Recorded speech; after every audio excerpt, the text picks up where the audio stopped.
नमस्कार, आप देख रहे हैं स्पेशल रिपोर्ट और आपके साथ में विजेंद्र सोलंकी।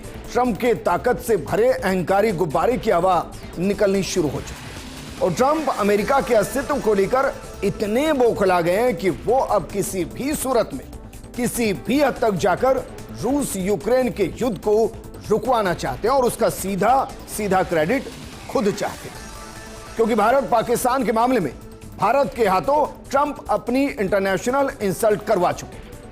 ईरान इजराइल के मामले में, इजराइल गाजा के मामले में ट्रंप मुंह की खा चुके हैं। यहां तक कि ताइवान थाईलैंड के मामले में भी ट्रंप मुंह मियां मिट्ठू बन चुके हैं। ऐसे में अब ट्रंप के लिए इंटरनेशनल इंसल्ट को बचाने का आखिरी मौका है रूस यूक्रेन जंग को रुकवाना, जिसका वादा वो जनवरी में राष्ट्रपति की शपथ के साथ कर चुके हैं।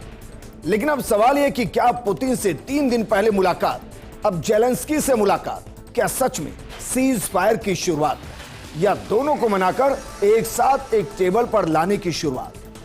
लेकिन सवाल यह है कि क्या ट्रंप को अपनी नीति पर भरोसा नहीं या फिर यूरोप को ट्रंप पर भरोसा बचा नहीं कि यूरोप के देशों के अध्यक्ष जेलेंस्की के साथ व्हाइट हाउस आ रहे हैं। आज हम आपको इस मुलाकात के सही मायने समझाने की कोशिश करेंगे, क्योंकि एक तरफ 7 देश साथ है और दूसरी तरफ ट्रंप है। क्या टेबल पर यूक्रेन अपनी हार स्वीकारने के लिए तैयार होगा? अगर ऐसा होता है तो इसकी कीमत यूक्रेन को क्या चुकानी पड़ेगी और उसके बदले में यूरोप और अमेरिका से उसको क्या कीमत मिलने वाली है? आज बात इसी।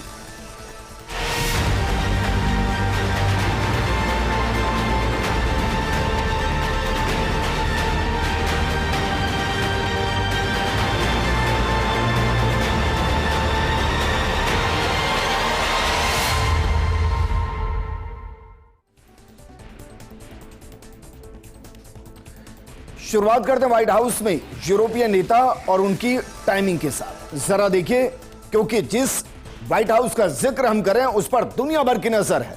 रात 9:30 बजे व्हाइट हाउस के अंदर तमाम नेता पहुंचेंगे। उसके बाद रात 10:30 बजे जेलेंस्की का स्वागत किया जाएगा। रात 10:45 पर जेडी वेंस के साथ जेलेंस्की की मुलाकात होगी, बैठक होगी और रात 11 बजे के आसपास ग्रुप फोटो खिंचवाया जाएगा। मंगलवार को ट्रंप और जेलेंस्की और यूरोपीय नेताओं की ईस्ट रूम के अंदर बैठक होगी। ऊपर का जो भी प्रोग्राम हम आपको दिखा रहे हैं वो सारा का सारा व्हाइट हाउस के साउथ रूम के अंदर होगा। 9:30 बजे के आसपास सभी व्हाइट हाउस पहुंचेंगे। 10:30 बजे के आसपास जेलेंस्की का स्वागत किया जाएगा। 10:45 के आसपास जेडी वेंस और जेलेंस्की की बैठक होगी और 11 बजे ग्रुप फोटो। और मंगलवार को ट्रंप और जेलेंस्की के साथ यूरोपीय नेताओं की ईस्ट रूम में बैठक होगी। ये तमाम नेता जेलेंस्की के साथ मौजूद रहने वाले हैं। लेकिन सवाल यह है कि जेलेंस्की के तीखे तेवर और समझौते की आस के बीच में क्या कुछ भी है? क्या वाकई में मुमकिन होगा? क्योंकि पुतिन के साथ जो ट्रंप की मुलाकात अभी 15 अगस्त को हुई, उसमें पुतिन ने जो शर्तें रखी हैं उसमें सीधे सीधे यूक्रेन के टुकड़े होंगे, जिसमें से एक टुकड़ा रूस रखेगा और मुमकिन है कि एक जो बचा हुआ यूक्रेन होगा उसके एक बड़े हिस्से पर अमेरिका अघोषित तौर पर आर्थिक कब्जा करे। इसीलिए जेलेंस्की ने अमेरिका पहुंचने के बाद ट्रंप की धमकी पर जवाब दिया और कहा कि यूक्रेन और रूस की लड़ाई में फर्क है, क्योंकि यूक्रेन अपनी आजादी के लिए लड़ रहा है। ऐसे में पुतिन को इस युद्ध को खत्म करना होगा। जेलेंस्की ने चेतावनी दी कि कोई भी नया समझौता ऐसा ना हो जिससे पुतिन को भविष्य में फिर से हमला करने का मौका मिल जाए, क्योंकि ऐसा हो चुका है। सीज फायर एक बार हो चुका है और उसके बावजूद रूस ने अटैक किया, ऐसा यूक्रेन कहता है। 2014 में क्रीमिया पर रूस के कब्जे और डॉनबास क्षेत्र में हमलों का उदाहरण भी जेलेंस्की ने दिया।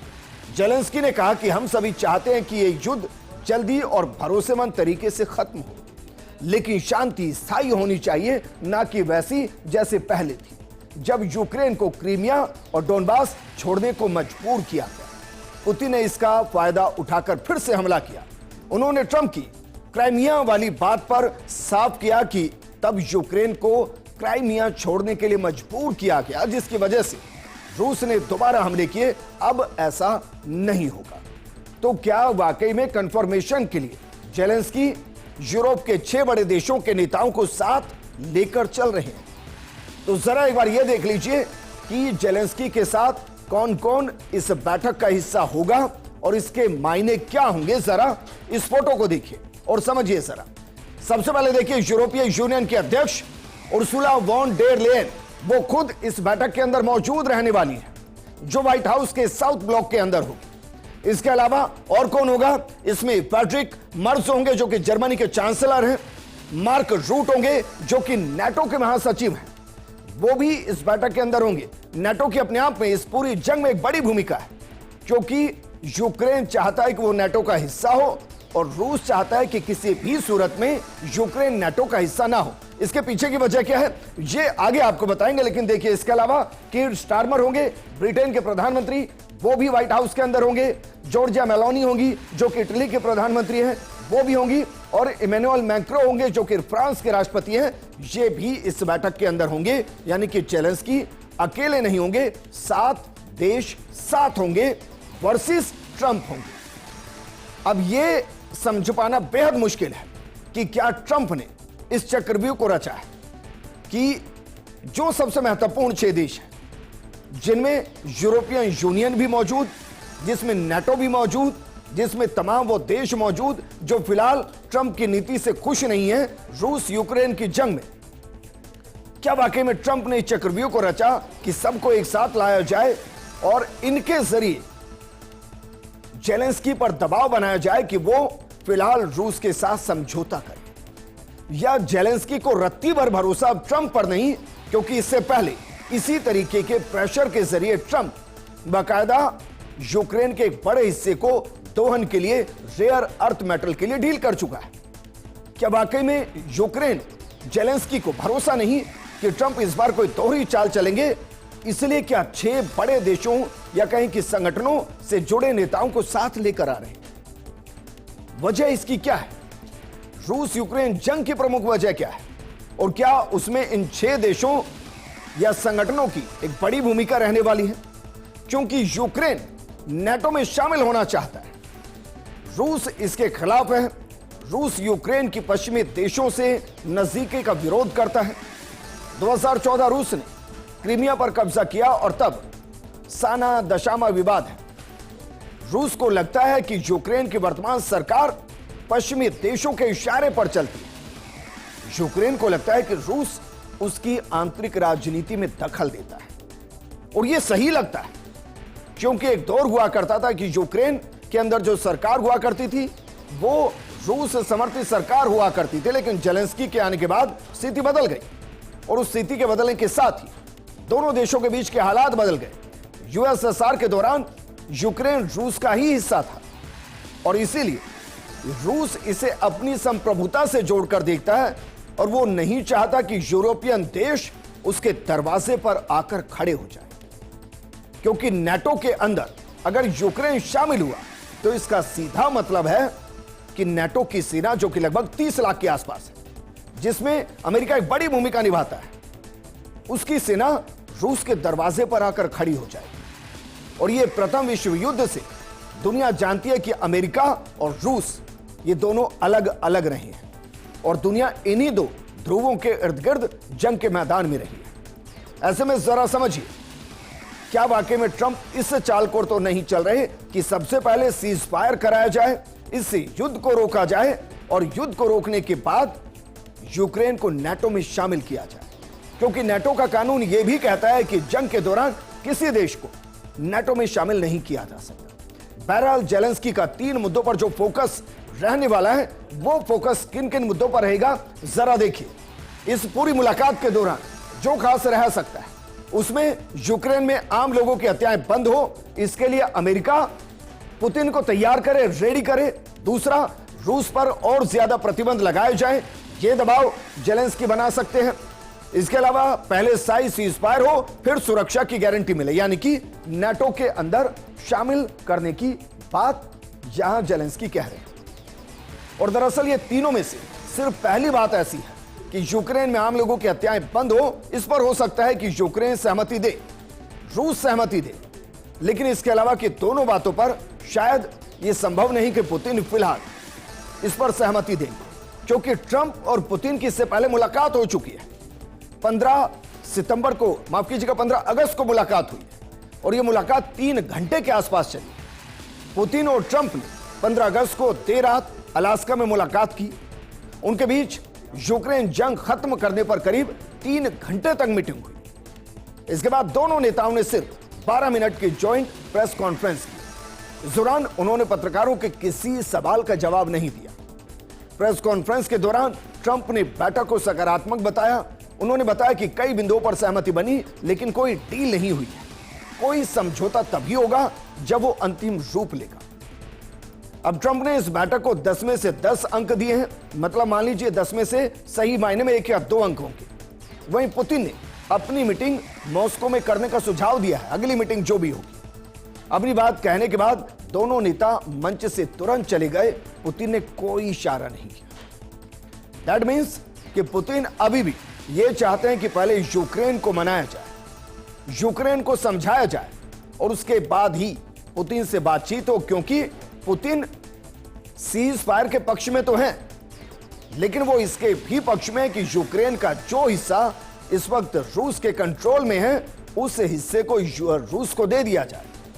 पुतिन यूक्रेन को 20% हिस्सा छोड़ने को तैयार नहीं है। रूस ने यूक्रेन के करीब 20% हिस्से पर कब्जे का प्रस्ताव रखा है ट्रंप के सामने, यानी लगभग 1,14,500 वर्ग किलोमीटर पर कब्जा कर रखा है फिलहाल रूस ने। इसमें क्रीमिया है, डोनेस्क है, लुहांस्क है, खैरसोन है और जापोरिजिया है।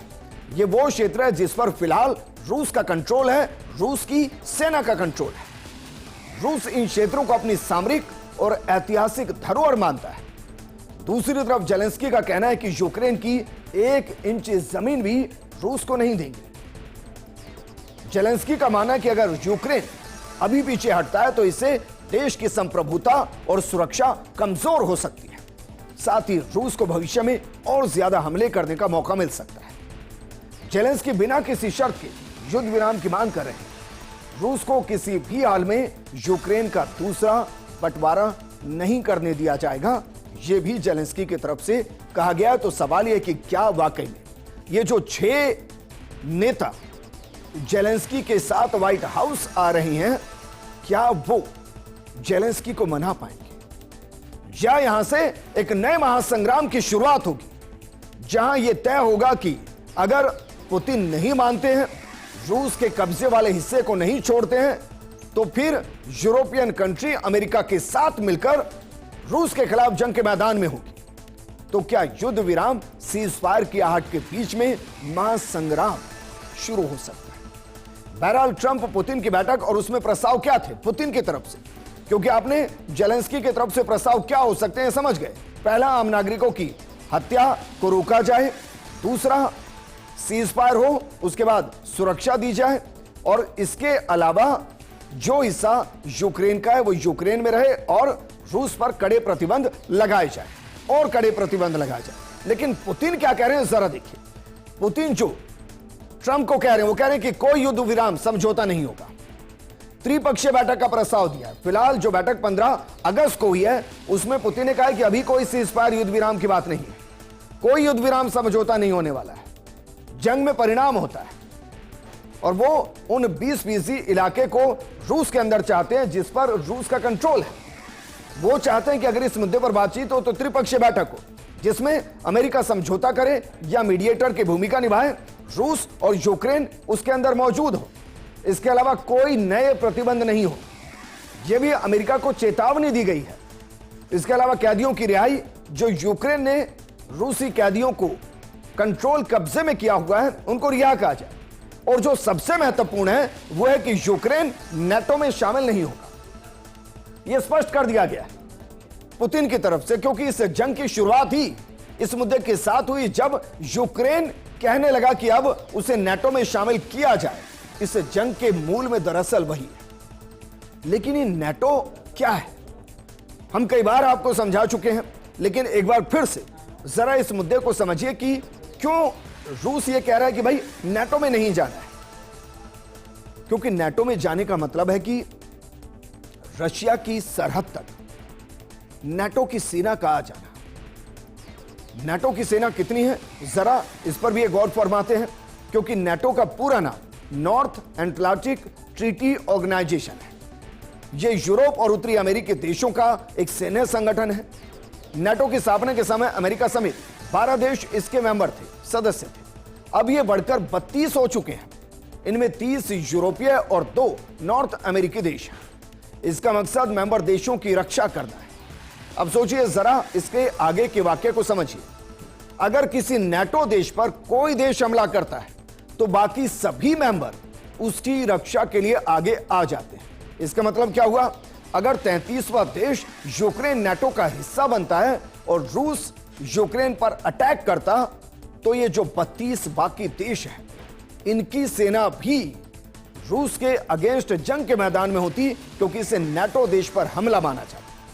1952 में नाटो से जुड़े तुर्की इसका एकमात्र मुस्लिम सदस्य देश है।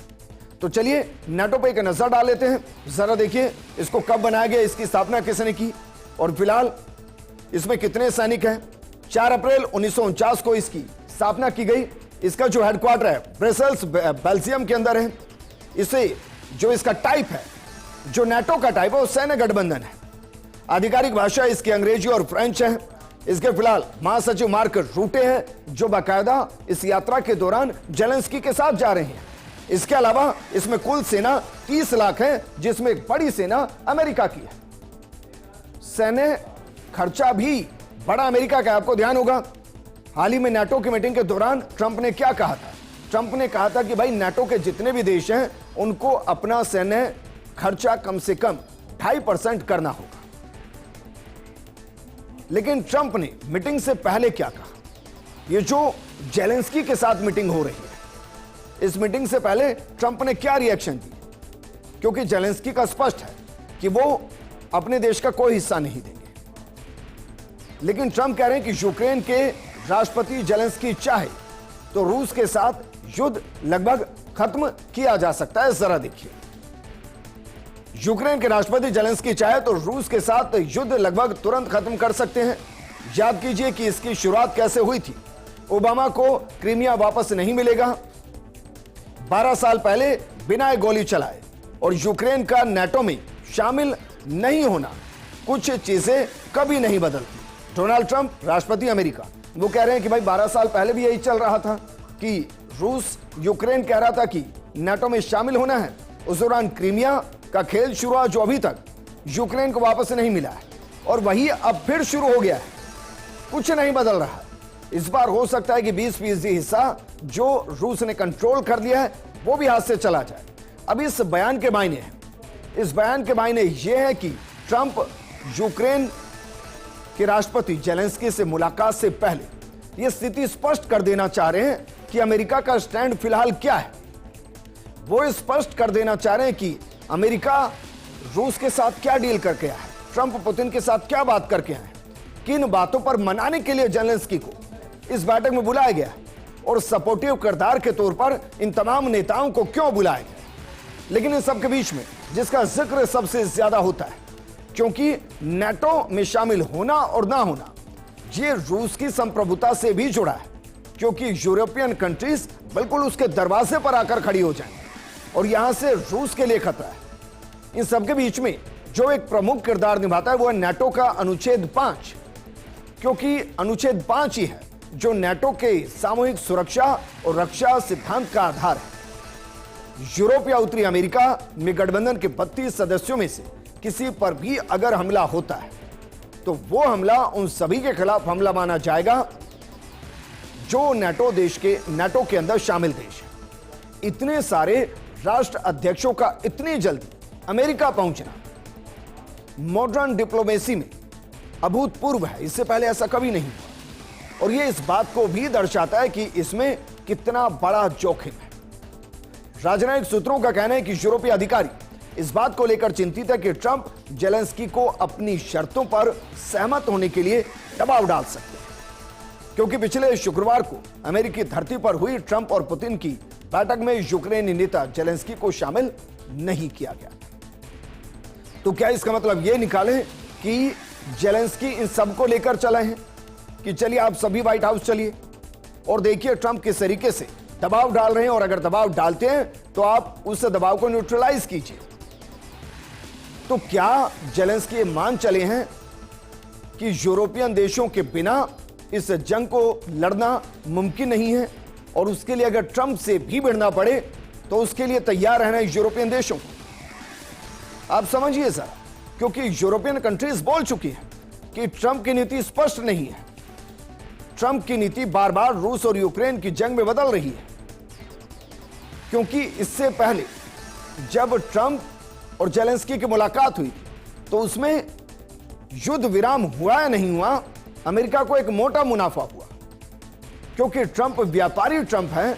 उन्होंने उस आपदा के अंदर अवसर को ढूंढा और उस मीटिंग में एक तरफ जेलेंस्की को धमकाया और दूसरी तरफ मिनरल डील पर साइन करा ली। इस डील के तहत अमेरिका को यूक्रेन के नए मिनरल प्रोजेक्ट में खास एक्सेस मिल गया था। इसके बदले में अमेरिका यूक्रेन के पुनर्निर्माण में निवेश करने की बात करता है। यूक्रेन के रीडेवलपमेंट और रिकंस्ट्रक्शन के लिए एक जॉइंट इन्वेस्टमेंट फंड बनाया जाएगा, यह भी कहा जा रहा है। ट्रंप सरकार ने इस डील के बारे में ज्यादा डिटेल से तुरंत जारी नहीं की थी। यह भी साफ नहीं किया था कि इसका अमेरिका की सैन्य मदद पर क्या असर पड़ेगा। यूक्रेन ने कहा कि अमेरिका इस फंड में सीधे या फिर मिलिट्री मदद के जरिए योगदान देगा। यूक्रेन अपने नेचुरल रिसोर्सेज के इस्तेमाल से होने वाली कमाई का 50% हिस्सा डालने वाला है। लेकिन आप सोचिए, यही सब गाजा में भी हो रहा है। ट्रंप वहां भी कह रहे हैं कि हम उसको वापस बसाएंगे, लेकिन इसके साथ यह भी कहा जा रहा है कि फिलहाल गाजा वासियों को वहां से शिफ्ट किया जाएगा। क्या उसी चक्रव्यूह के अंदर यूक्रेन फंस गया है जिसमें किसी दौर में अफगानिस्तान फंसा और बर्बाद हो गया? एक दौर के अंदर सीरिया फंसा और बर्बाद हो गया। एक दौर के अंदर वियतनाम फंसा और बर्बाद हो गया। फिलहाल के दौर में गाजा फंसा, यमन फंसा, लीबिया फंसा, फिलिस्तीन फंसा और लगभग बर्बादी की कगार पर है। क्या यूक्रेन को कठपुतली की तरह अमेरिका ने नचाया पहले, फिर उसको बर्बाद किया, फिर उसके साथ डील की, और अब जेलेंस्की को समझ आ रहा है कि अगर यूरोपियन कंट्रीज साथ खड़ी नहीं हुई तो व्हाइट हाउस यूक्रेन को बेच देगा, एक हिस्सा पुतिन को और दूसरा रेयर अर्थ मिनरल के जरिए खुद अपने पास रख लेगा। इसीलिए क्या ट्रंप वर्सेस यूरोपियन देशों के साथ ये जो साथ एक साथ नजर आ रहे हैं, ये युद्ध विराम करा पाएंगे या महासंग्राम को बिगुल कर देंगे? इस प्रोग्राम में फिलहाल इतना ही। नमस्कार।